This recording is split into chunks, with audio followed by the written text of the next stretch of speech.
Hi everyone, this is Miss Connolly, and welcome to our introduction to A Samurai's Tale by Eric Christian Hoggard. So today we're going to talk a lot about the Japanese culture and the history of the Japanese culture so that you will understand a little bit more about how our main character is thinking and feeling when we do read our novel.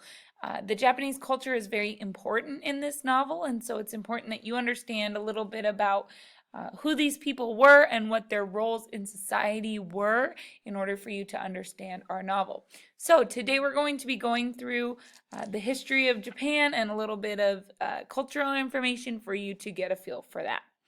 So please remember that all of this information may show up on your exam for this novel or on any of the quizzes that come before the exam. So it's very important that you study this information and you know it by heart by the time we get to the end of this unit. So let's get started. We're going to start with the Japanese history of 1185 to 1868. So this is what Japan looked like at the time, and a more modern version of it is what it looks like today. So Japan during this time period was ruled mostly by military warlords who were called shoguns. These were often very ruthless rulers. They had no sympathy and could murder anyone for any reason at any time. So it was a very dangerous time period. And sometimes you've got good shoguns who were just rulers and ruled their people with compassion. Other times you had more militant rulers who decided that they wanted it the way that they wanted it when they wanted it. Okay, so the next part is that emperors were ruling Japan and they lived in the capital called Kyoto. They were religious and cultural leaders, which means that they were in charge of all the religious holidays and the cultural events. This is not like the American presidential system because we have separation of church and state.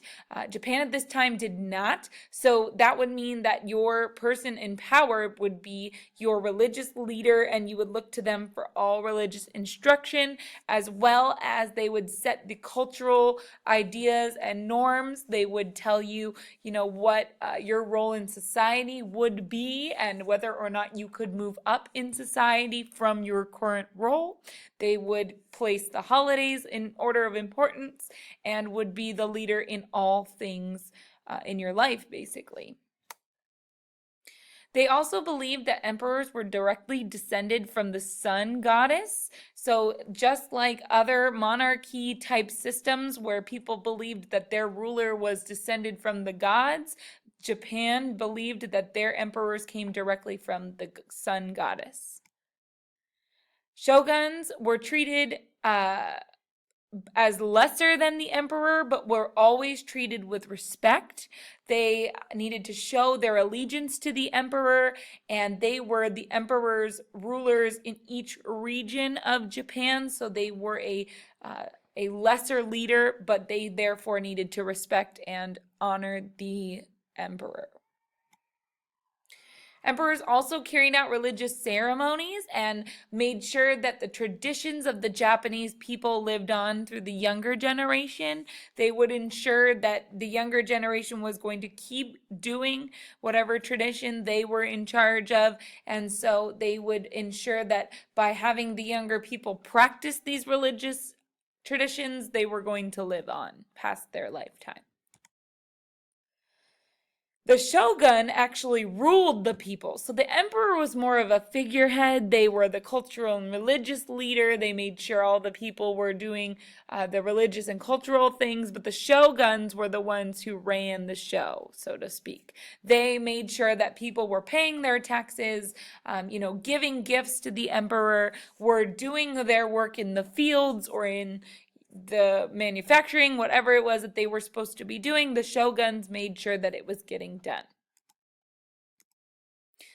So, let's learn a little bit more about shoguns and what their job was in history. This is what a shogun may have looked like. Please notice their ornate clothing. Notice the shoulder pads or armor that is on the side of the shogun's dress or poncho, you could say.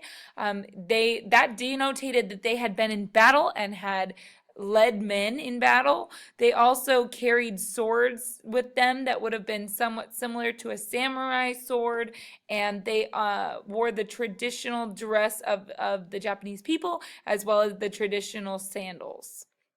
Okay, so they are well dressed. That's because they do have money. So it's important for us to know that they are important in society. The first shogun was named Miyamoto Yoritomo. Okay, he's the very first shogun ever in Japanese history. Military governments of the shoguns were called shogunates. This is military government that is run by shoguns. It is just like how we have capitalism. They had shogunates at the time.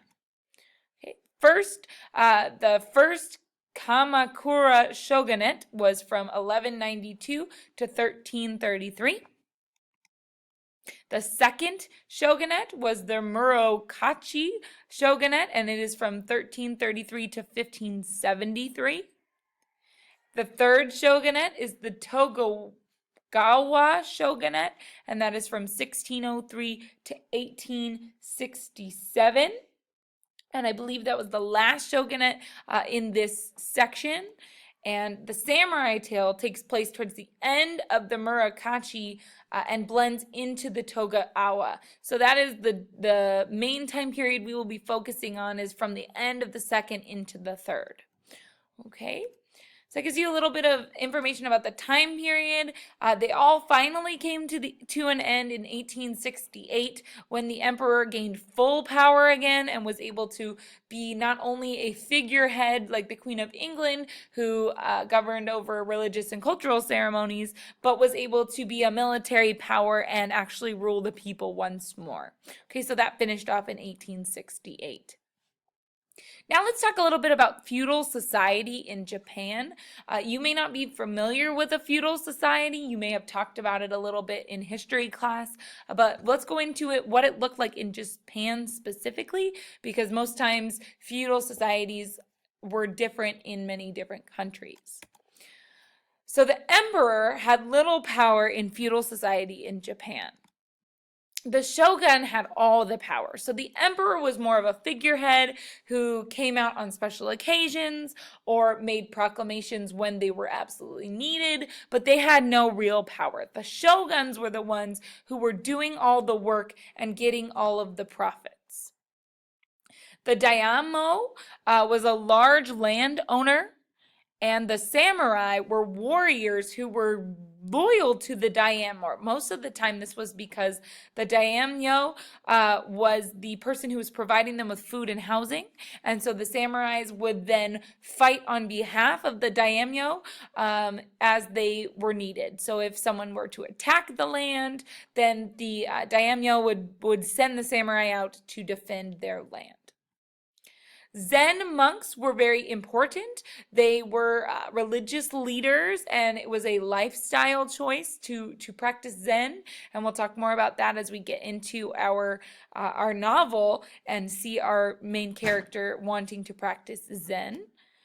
And peasants were mostly farmers. These are the lay people, or the everyday Bob and Joe who are hanging out in Japan. These are the people who would be doing all of the farming, doing all of the food production and the clothing production, and raising their children. It would be mostly peasants.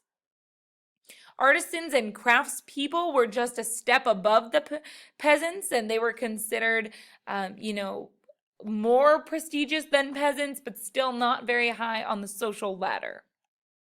And then merchants were one step up from artisans and craftspeople. They owned stores and sold goods, and so they were respected, but were not pillars of society, if you know what I mean.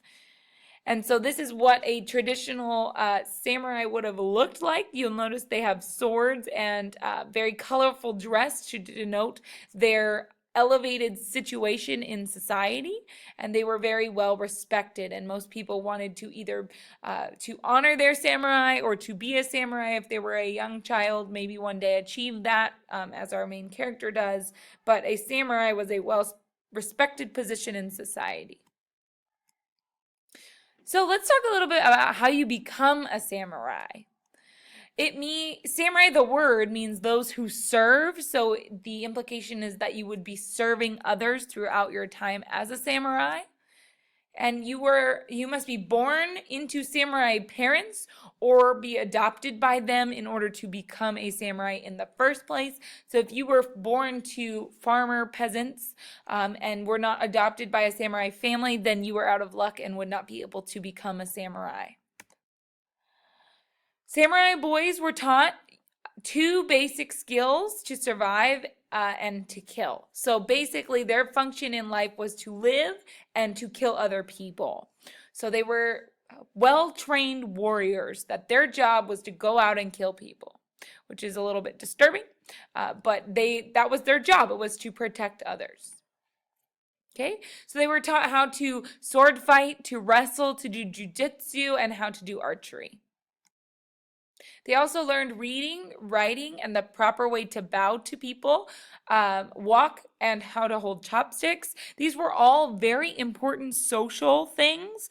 They needed to know how to bow properly and to whom they should bow, because if you did not bow to someone who was in elevated rank, it was considered very, very rude, and they could, strike you or in some cases even kill you for being offensive.